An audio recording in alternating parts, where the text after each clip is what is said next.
barang orang.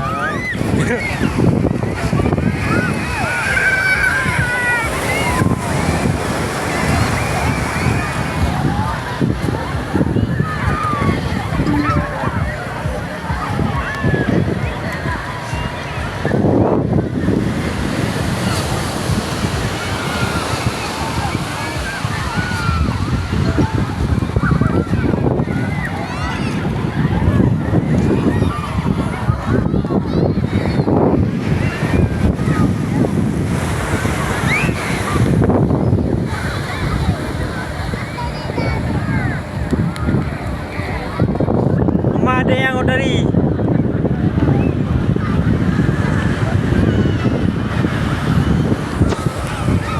Hai dah alu punya. Sabruk hi.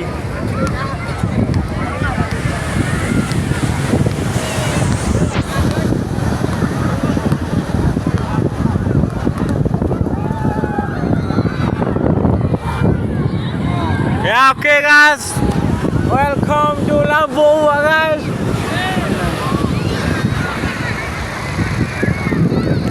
Oke, ini ada orang Aceh, ada orang apa-apa lah ini, orang solat zuhur guys.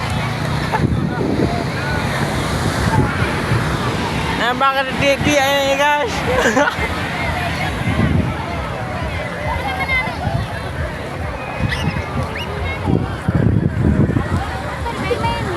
Oke, ke pasar-pasar lembu.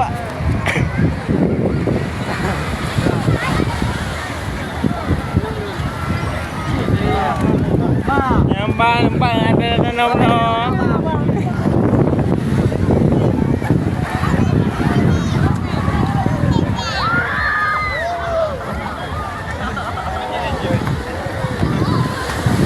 Ada minggai oh. Kena kacamata lah ya.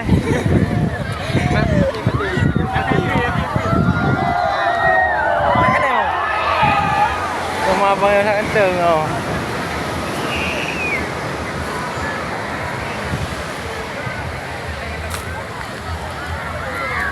Ada di cewek mau.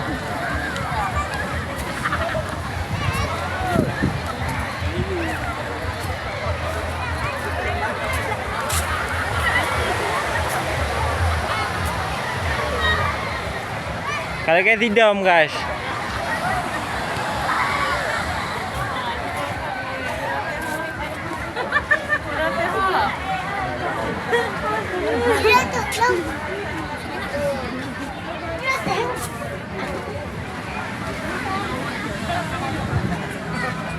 Okay guys, jangan top aja le guys.